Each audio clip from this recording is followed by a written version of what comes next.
Imagine being able to live a life where money is not the source of your pain, suffering, or any issues you might have. Instead, when something arises that does involve money, you have the money to pay for it and you're not crippled by it because you have debt. In this video, I want to give you some tips on how to pay off your debt, as well as just the benefits of not even having debt. Before we get into this, I want to remind you to please subscribe to my channel, hit the notification bell, and give this video a like. And as you're watching the video, if you have any comments that might come to your head, put them down below to keep the discussion going. I'll remind you this at the end. Let's get into it. The average debt of the average household is about $144,000 here in America. While that number is skewed fairly high due to mortgages, it still says we have a lot of debt. Debt seems very normal, and some people just shrug it off as if it's no big deal. Yet every single month they're being crippled or handcuffed by these payments that they're making out to the credit card companies or various other lenders,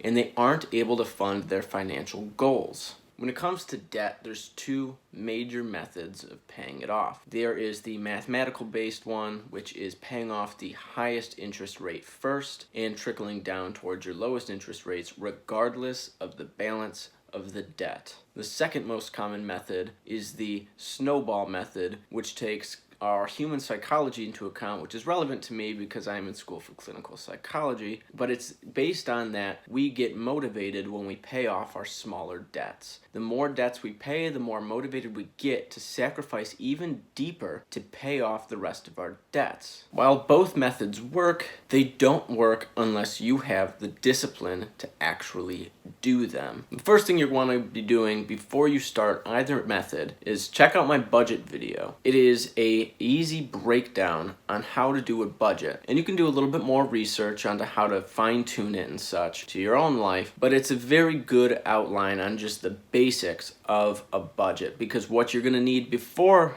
doing either of these methods is getting yourself on a budget so you know where every single dollar you make is going before you even spend it, to try and put as much money as you can towards your debt repayments. Now, you might be wondering, why should I even care about getting out of debt? And the answer is quite simple, is that you are able to have financial freedom.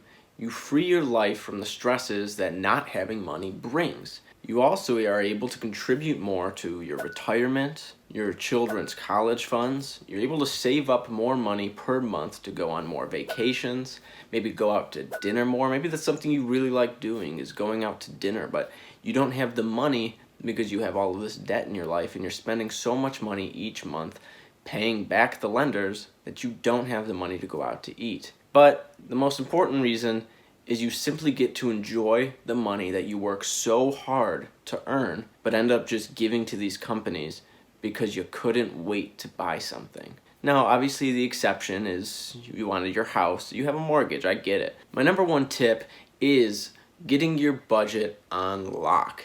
Budgeting is not the quickest, easiest thing to really get fine-tuned. It takes a lot of practice in understanding your spending behaviors to really understand what you should be allocating different sections of your budget to. As I said in my budget video, my fun spending, I just label as fun. I don't break it down into different categories.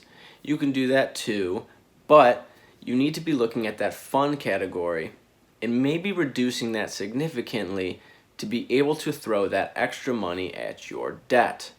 Tip number 2 is stop buying coffee, teas, energy drinks, whatever it may be, on a fairly consistent basis. This is known as the latte effect, or what I like to call habitual spending, and it's things that we spend money on a fairly regular basis, if not just completely daily, that we really can cut down and use that extra money that we're now saving by reducing that spending and throwing it at our debt. Now, I have a video on my channel, and it's a couple things that I think that the average person is spending too much money on that they can cut down on or reduce completely from their life that will help them save extra money to fund their financial goals. And if you're watching this video, it means your goal is to pay off your debt. So if you go watch that video after this video, you'll find some things potentially in your life that you're spending too much money on that you can cut down on and pay off your debts quicker. Now, the third tip that I have for you when it comes to paying down your debt It is to use any extra income you make that isn't a part of your hourly wage or your salary. We tend to get extra money here and there, whether it's something like a bottle return, birthdays, Christmases. You're getting this extra money that you're not really accounting for. And since you're not really accounting for it, just throw it at your debt. Tip number 4, and it's actually something that I did in my own life when it came to paying down my thousands of dollars of credit card debt, was to sell things that you no longer use, wear, need, whatever it is. It's more important to get out of debt than have these things in your house that you don't need. So many people have things in their house that they haven't touched in years that could be worth a little bit of money that they can apply to their debt. So just go onto eBay, whatever it may be, and sell it. Throw that money at your debt, and I promise you'll be happy that you did when it's all said and done. The 5th tip I have on reducing your debt quickly is probably the least appealing to a lot of people, and I get it. People are very busy and you might not have the time to be able to do this, but if you do, it's to take on another job. This could be in the form of something as easy as Ubering, Lyfting, just anything that gives you a little bit of extra income that you can really throw at your debt. I want to say thank you so much for checking out this video. It was pretty easy to make because these are things that I did aside from getting the extra job. Being a college student and working full-time as it is, it's pretty hard to get extra time. So I did pretty much all of these except for that, and I really think these can apply to you.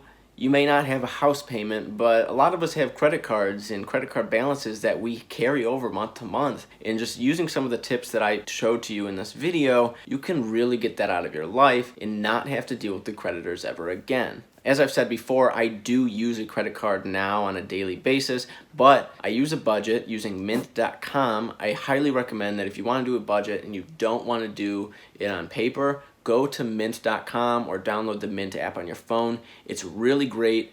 It's got a small learning curve. I noticed that. I've used a couple different ones like Every Dollar by Dave Ramsey's corporation. But use these apps that you have at your disposal and it will really, really help you. So as always for my videos, please keep the discussion going on in the comments section. Provide some other tips that you might have for people. I went over the ones that I used personally aside from the extra job, but it's so obvious that I didn't want to exclude it. But yeah, keep the discussion going. Also, don't forget to like this video and subscribe to my channel and hit the notification bell to get notified when I upload another video.